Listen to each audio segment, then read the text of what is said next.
This week, on Days of Our Steelers, we tried our damn hardest to put this into sports ball, but they had to make it too juicy to combine once again. The story begins after last week's near snagging of defeat from the Buccaneers, as Captain Fatfuck suffers allegations of diving on a certain roughing the passer call.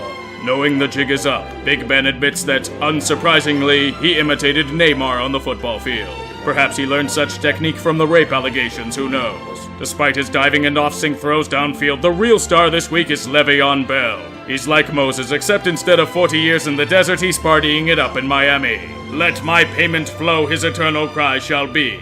Former Steelers linebacker James Harrison knows of his plight and has some sound advice for him.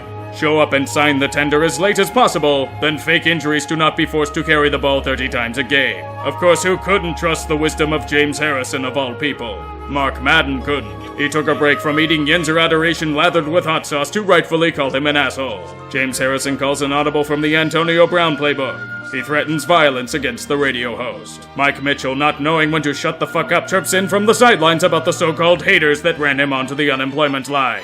The football game taking place is one of critical importance to the Black Gold Brigade. It's against their hated rival, the Baltimore Ravens, at home. Appearances need to be kept. The Ravens are thinking they are hot shots. They need to be put back in their place. The Steelers flex their muscles, eat their spinach, and promptly shit themselves early as they fall behind 14-0. Pittsburgh was shown mercy as the Ravens made several key mistakes that prevented them from running up the score. The Steelers even tied up the game. Yinzers everywhere were preparing for a night of lotion and Kleenex tissues. The Ravens were ready to die. And then the offense proceeded to do nothing. Who knew that calling a one-dimensional game with no running plays would make a team predictable? It also doesn't help that nobody in the passing game is in sync. The rest of the NFL got to witness a clinic on how to stop this offense. You sprinkle Old Bay all over the field and pelt them with soft-shell crabs. 47 yards of total offense. That's all that was mustered in the second half. The defense was once again reminiscent of a landfill. Shit everywhere. The Ravens' offense imposed their will on the tattered curtain. Not even Renegade can allow the D to do anything of note. Like seriously, how the fuck does nobody on this defense know how to make a fucking tackle? How many first and second round picks have we used on these scrubs over the past few years? Can we somehow not allow them to gain 4 or 5 yards after first contact? This is one of the worst defenses I've personally seen this team have. How the fuck is everyone on the team pretending this shit is fine? This is a fucking disgrace.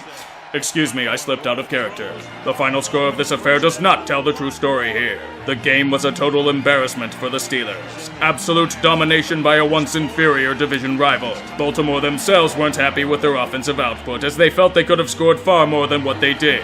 This is the reality of the Steelers. Hard questions need to be pondered. Maybe the Black and Gold Brigade is just a bad team.